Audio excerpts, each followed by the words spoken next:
Breaking news చూస్తున్నాం. దేశ రాజధాని ఢిల్లీలోని ఎర్రకోట వద్ద జరిగిన కారు బాంబు పేలుడు కేసు విచారణలో కీలక పురోగతి చోటు చేసుకుంది. Uttar Pradesh ATS, Delhi police special cell, Jammu Kashmir పోలీసులు సంయుక్తంగా నిర్వహించిన ఆపరేషన్లో కాన్పూర్లోని కార్డియాలజీ ఇన్స్టిట్యూట్ నుంచి డాక్టర్ మహమ్మద్ ఆరిఫ్ ను అదుపులోకి తీసుకున్నారు. ఈ కేసులో గత వారం అరెస్టైన లక్నోకు చెందిన మహిళా డాక్టర్ షాహీన్ తో ఆరిఫ్ నిరంతరం టచ్ లో ఉన్నట్లు దర్యాప్తు సంస్థలు గుర్తించాయి.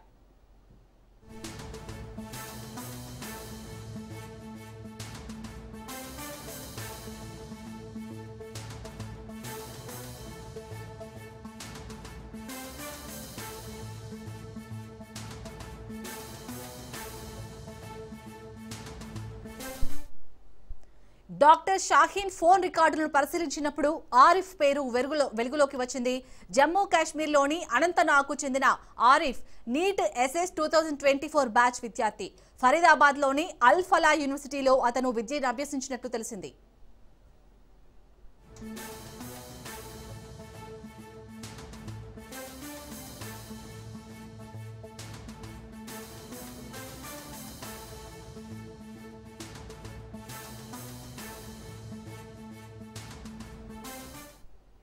గత వారం అరెస్టైన డాక్టర్ షాహీన్ షాహిద్ ఎర్రకోట పేలుడు, ఫరీదాబాద్ టెర్రర్ మాడ్యూల్ కు మధ్య కీలక వ్యక్తిగా, ప్రధాన అనుసంధానకర్తగా ఉన్నట్లు ఏజెన్సీలు అనుమానిస్తున్నాయి.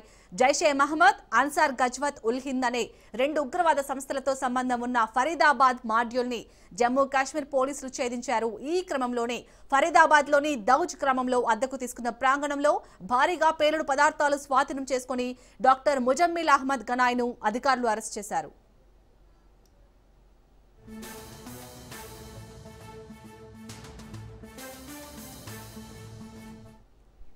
మరోవైపు కాశ్మీర్ కు చెందిన మరో డాక్టర్ నిసార్ ఉల్ హసన్ పేలుడు జరిగిన రోజు నుంచి కనిపించకుండా పోయాడు.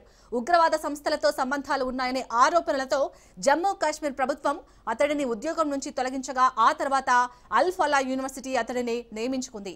రైట్, ఇదే అంశానికి సంబంధించి పూర్తి డీటెయిల్స్ ని మా క్రైమ్ బ్యూరో చీఫ్ మధు అందిస్తారు. మధు, ఇటు ఢిల్లీ బాంబు బ్లాస్ట్ కేసులో అయితే మరో డాక్టర్ ని అరెస్ట్ చేసినట్టుగా తెలుస్తోంది.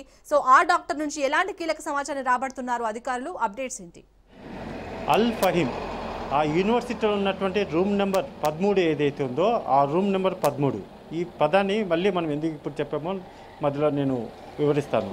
అయితే ఆ యూనివర్సిటీకి, ఢిల్లీలో జరిగినటువంటి బాంబ్ బ్లాస్ట్కి, ఫరీదాబాద్కి, ఏపీ తెలంగాణలో ఉన్నటువంటి విజయనగరానికి లింకులు ఉన్నాయా? ఉన్నాయి. ఎక్కడో ఉన్నటువంటి యూనివర్సిటీకి విజయనగరంతో లింకులేంటి, ఫరీదాబాద్తో లింకులేంటి, కాశ్మీర్తో లింకులు, ఆ తర్వాత పాకిస్తాన్తో లింకులు. రూమ్ నెంబర్ 13 ఏదైతే ఉందో ఆ యూనివర్సిటీలోని అల్ ఫహీమ్ యూనివర్సిటీ ఏదైతే ఉందో ఆ రూమ్ నెంబర్ 13లో మొత్తం పథక రచన జరిగింది.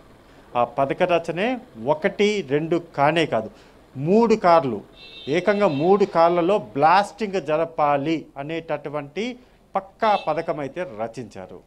ఉమర్కు సంబంధించినటువంటి డైరీ ఏదైతే ఉందో ఆ డైరీని పరిశీలించినటువంటి ఎన్ఐఏ అధికారులు వీళ్ళు ఇప్పటి వరకు కూడా రచించినటువంటి స్కెచ్ ఏదైతుందో వాటన్నిటిని కూడా క్లియర్గా కూడా రాశారు.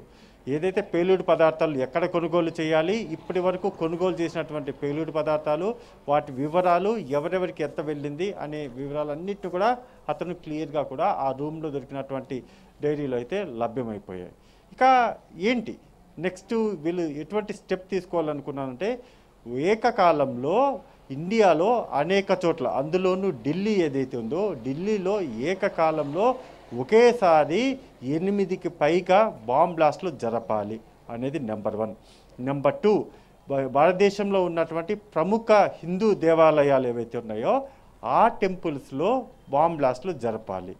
అది వీళ్ళు వేసుకున్నటువంటి సెకండ్ స్కెచ్. మూడో స్కెచ్ చాలా భయంకరమైనటువంటి స్కెచ్ ఇది. ఎక్కడైతే ప్రధాన రహదారులు ఉంటాయో ఆ ప్రధానమైనటువంటి రహదారులలో ఆత్మాహుతి దాడులకు పాల్పడాలి.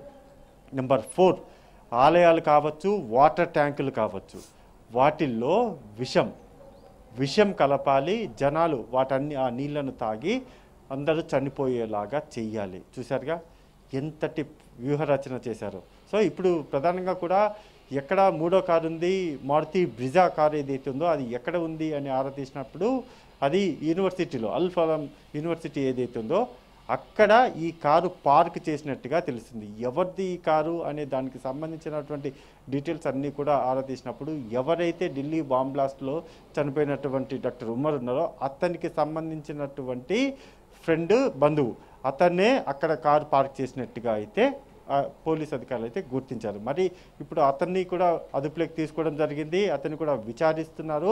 మరి అతని దగ్గర ఎటువంటి సమాచారం ఉంది, అతని సమాచారం ఉందా లేకపోతే అతను కూడా టెర్రరిస్టా అనేది ఇప్పుడు బయటికి రావాల్సినటువంటి విషయము. వీళ్ళకు నిధులు అంతా కూడా ఏదైతే వీళ్ళకి కావాల్సినటువంటి అంటే పేలుడు పదార్థాలకు కావాల్సినటువంటి నిధులు ఏవైతే ఉన్నాయో ఆ నిధులు అంతటిని కూడా పాకిస్తాన్ నుంచి ఇది భారతదేశానికి వచ్చేలాగా మధ్యలో ఉన్నటువంటి కమాండర్ ఎవరైతే ఉన్నారో అంటే పూర్తిగా ఈ మొత్తం టీంలన్నిటికీ కూడా మహిళా అధ్యక్షురాలుగా ఉంటూ ఆమె దగ్గరుండి మొత్తం కథ అంతటిని కూడా ఆర్థికంగా కూడా డబ్బులన్నింటిని కూడా సహకరించేది.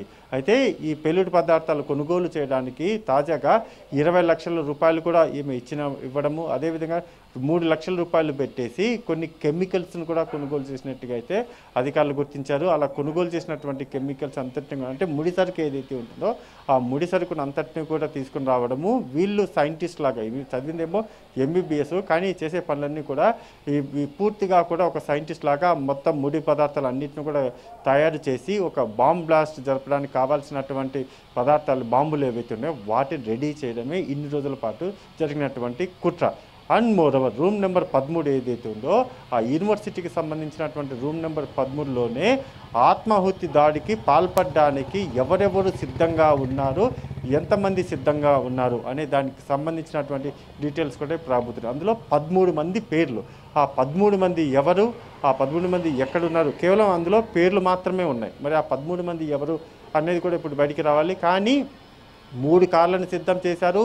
8 మంది ఆత్మాహుతి దాడులకు పాల్పడడానికి సిద్ధం చేశారు. మరి వాళ్ళందరూ కూడా ఒకేసారి రంగంలోకి దిగి 8 ప్రాంతాలలో ఏకకాలంలో దాడులు, అదేవిధంగా కారుల్లో ఏవైతే ఉన్నాయో 3 కార్లలో కూడా బ్లాస్టింగ్లు అనుకుంటే ఖచ్చితంగా అత్యంత దారుణమైనటువంటి మానవహోమం సృష్టించాలి అని అయితే ఈ టీం అయితే పనిచేసింది చెప్పవచ్చు. రైట్ ఇన్వెస్టిగేషన్ జరుగుతుంది. కేవలం 3 కార్లైనా ఇంకా ఎక్కువగానే ఉన్నాయా, అసలు ఎంతమంది అనే దానికి సంబంధించి NIA అధికారులు అయితే అత్యంత లోతైనటువంటి దర్యాప్తే జరుపుతున్నారు.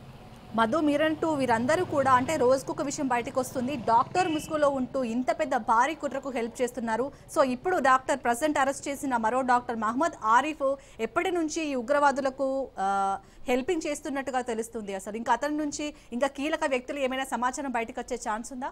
ఎందుకంటే ఎంతో పెద్ద మొత్తంలో భారీ కుట్రకే తెరలేపారు కదా వీరందరూ. ఇప్పుడు పట్టుబడినటువంటి ఉమర్కు దగ్గర వ్యక్తి అయినటువంటి ఆరిఫ్ ఎవరైతే ఉన్నారో ఇతను ఆ కారును తీసుకొని రావడం, 3వ కారు తీసుకొని వచ్చేసి అల్ ఫహీమ్ అనేటటువంటి యూనివర్సిటీ పార్కింగ్ ఏదైతే ఉందో ఆ పార్కింగ్లో ఈ కారును వచ్చేసి పార్క్ చేసి ఆ తర్వాత అక్కడి నుంచి అతను ఎస్కేప్ అయిపోయాడు. ఆ ఎస్కేప్ అయిపోయినటువంటి అతన్ని ఇప్పుడు ఏం చేశారు, పోలీసులు NIA టీం అదుపులోకి తీసుకొని విచారణ అయితే మొదలుపెట్టారు. కాబట్టి ఖచ్చితంగా కూడా అతన్ని బిహైండ్ అంటే అతని బ్యాక్గ్రౌండ్ ఏంటి అనేది ఎంక్వైరీ చేస్తే తెలియకుండానో లేకపోతే నాకు తెలియదని చెప్తే కుదరదు. ఖచ్చితంగా కూడా NIA టీం అధికారులు అయితే చెప్పిస్తారు.